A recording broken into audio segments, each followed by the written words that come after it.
Este 2020, tres genios celebran su natalicio, 250 años de su natalicio. Nos referimos, por supuesto, a Hegel, a Hölderlin y a Beethoven, un músico, un poeta y un filósofo. Yo, más que hablar de cualquiera de ellos en específico, quisiera ah, plantear una caracterización de esta época en la cual parece que hubo un cruce de caminos en el que no iban por separado la filosofía, la poesía y la música, sino que parecen formar parte de un mismo proyecto. Pero ¿qué clase de proyecto era ese y cómo es posible que un proyecto abarque una cantidad tan amplia de expresiones culturales y del pensamiento? Safransky ya lo ha dicho a propósito de otro pensador muy grande de esta época, Arthur Schopenhauer, que se trata de algo así como de los años salvajes de la filosofía. Se trata de un nuevo abrazo, diría María Zambrano, entre la poesía y la filosofía. Estas dos caras complementarias del ser humano vuelven de nuevo a juntarse en un mismo proyecto. Recordemos que tanto pensadores idealistas como románticos tienen de herencia el pensamiento kantiano. Kant había establecido un sistema de representación en el cual el sujeto se vuelve algo así como el centro del conocimiento, el famoso giro copernicano en Kant. Pero claro que el sistema kantiano dejaba una pregunta fundamental abierta, ¿no? ¿Dónde está la libertad? Porque si el sujeto, como pensaba Kant, estaba tan profundamente determinado e inclusive podríamos hacer un mapa de sus facultades, ¿dónde establecíamos el espacio para el ejercicio de la libertad?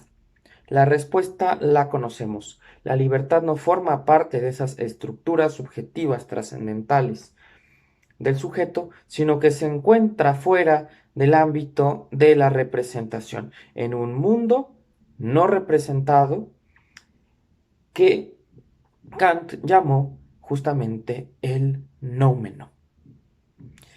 Como vemos aquí hay un importante asunto y es cómo incorporar la libertad, cómo entender la libertad como parte fundamental de la estructura y la subjetividad humana. Ahora bien, no solamente el problema es la herencia kantiana acerca de la libertad y de cómo capturar la totalidad de lo real, porque además parece que la otra mitad de la realidad se nos queda fuera de la posibilidad de la representación, una idea que además va a seguir Schopenhauer desarrollando más adelante, sino que a la par de Kant, los autores a los que nos estamos refiriendo provienen de una comprensión del mundo natural en el cual hay una serie de determinaciones mecánicas que también parecen hacer imposible que la libertad pueda entenderse como una propiedad del sistema natural, un universo espinosista, van a decir los idealistas, criticando una noción de la naturaleza en la cual aparentemente todo está perfectamente causado y entonces la pregunta es ¿dónde queda espacio para la libertad, inclusive para nuestra propia libertad, en tanto que seguimos siendo parte de esa cadena de causas de la naturaleza? Y por otra parte, hay una razón teológica fundamental que va a preocupar a los idealistas y a los románticos. Muchos de ellos, como lo han expresado muchos colegas, estudiaron justamente en seminarios protestantes. En el protestantismo, una de las preocupaciones más fundamentales es la cuestión de la predestinación. Porque si Dios es omnisciente, Dios sabe qué es lo que va a suceder conmigo en el futuro. Y si Dios sabe lo que va a pasar conmigo en el futuro, Dios sabe si ya estoy condenado o si bien ya me he salvado. Pero si Dios sabe esto y si Dios conoce mi destino, eso quiere decir que desde que yo fui creado, ¿verdad? He sido de alguna manera lanzado hacia ese destino. Ya no está en mi posibilidad transformar lo que va a acontecer, porque desde que fui creado por Dios, Dios sabe perfectamente si me voy a salvar o a condenar. Y entonces, ¿dónde está la libertad humana? ¿Dónde está la libertad humana? ¿Cómo alcanzar ese espacio absoluto, ese espacio no determinado que permita realmente asumir que el ser humano tiene un espacio de libertad para ejercer su vida? Esa es tal vez la pregunta fundamental que van a tener los filósofos idealistas. ¿Cómo evitar enfrentarse a estos dos mundos planteados por Kant, o sugeridos por Kant, el mundo del sujeto y el mundo fenoménico y el mundo nouménico? ¿Cómo lograr incorporar ambos dentro de una misma propuesta? ¿Dónde está el espacio para el azar? ¿Dónde está el espacio para lo nuevo? ¿Dónde está el espacio para constituir mi propia libertad? ¿No? Y eso tiene consecuencias fundamentales, por ejemplo, en el ámbito moral. Bueno, sabemos que Kant en su tercera crítica y en otros textos sugiere que tal vez en el arte, ¿verdad?, pueda abrirse ese espacio para la creación, porque parecería que el artista o el espectador no están por completo determinados en sus representaciones frente a ciertos fenómenos de la estética. Dejemos eso un poco en pausa por ahora. Los idealistas alemanes entonces buscan la manera de ampliar las fronteras del sujeto para que no queden constreñidos únicamente al mundo de sus representaciones, porque quedarse ahí es no poder tener espacio para la libertad. Entonces lo que van a intentar algunos, por supuesto, es ampliar el yo, las fronteras del yo, para incluir aquello incluso que no sea el yo. Pero esto tal vez sea de alguna manera imposible, ¿no?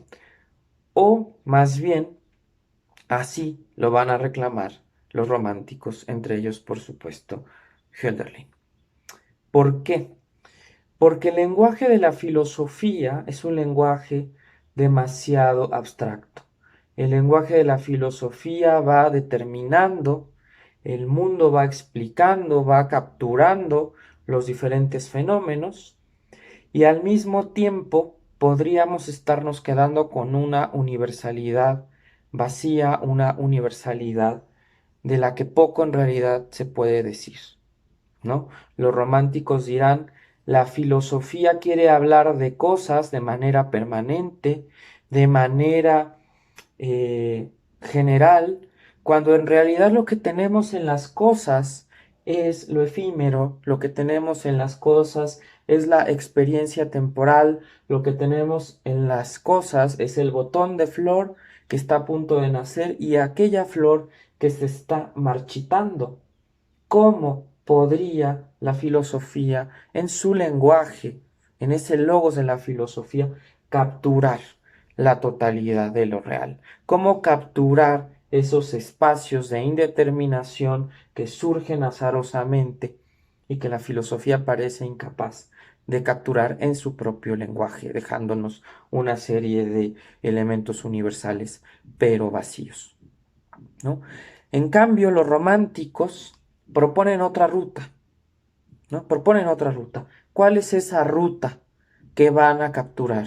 Y cuando hablo de los románticos, por supuesto que estamos pensando no solo en los poetas, sino también en los pintores y también en los músicos.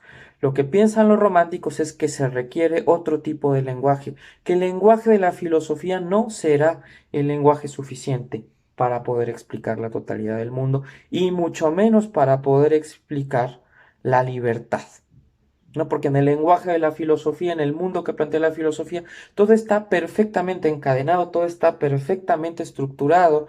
¿Y cómo meto ahí el florecimiento de la flor? ¿Cómo meto ahí la tarde que cae? ¿Cómo meto ahí los ojos del amado o de la amada, que como dice María Zambrano, se convierten en cenizas? ¿Cómo meto ahí el fantasma de quien se ha ido y que aunque no esté, sigue afectándome afectivamente? La respuesta de los románticos es apostar por el arte. Y el arte supone un nuevo lenguaje, una nueva comprensión, más que una nueva comprensión, un nuevo acercamiento a la realidad, un acercamiento desde la posibilidad de lo efímero, un acercamiento desde la posibilidad del fragmento. Porque ¿qué son nuestras vidas sino el fragmento de la vida misma y que sin embargo va a quedar siempre inconcluso?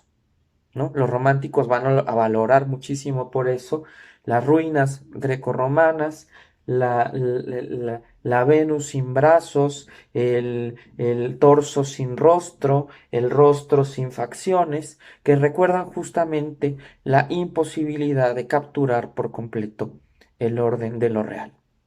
Es decir, tenemos dos grandes proyectos heredarios de Kant y que hacen frente a un mundo que está profundamente determinado. Una de las rutas, la ruta filosófica, es intentar ampliar la razón para intentar capturar todo aquello que se niega a ser capturado por la razón y entonces encontrar esos espacios de indeterminación, esos espacios de la libertad y poderlos, de ser posible, explicar racionalmente. Los románticos van a decir, eso no se puede. ¿No? Necesitamos un nuevo lenguaje al que nos recuerdan los poemas, por supuesto, de Hölderlin o de Novalis y de muchos otros de esta época. Nos recuerdan que es imposible hacer ese proyecto de encontrar esos espacios de indeterminación con el propio lenguaje y la propia metodología de la filosofía. Necesitamos un nuevo lenguaje, un lenguaje del fragmento, un lenguaje que permita a las cosas florecer en su singularidad y no en una universalidad vacía. ¿No? Los románticos piensan, y en esto sigo a Javier Hernández Pacheco en un libro magnífico que se llama La conciencia romántica, los románticos piensan que están yendo más allá de lo que los filósofos del momento llegaron.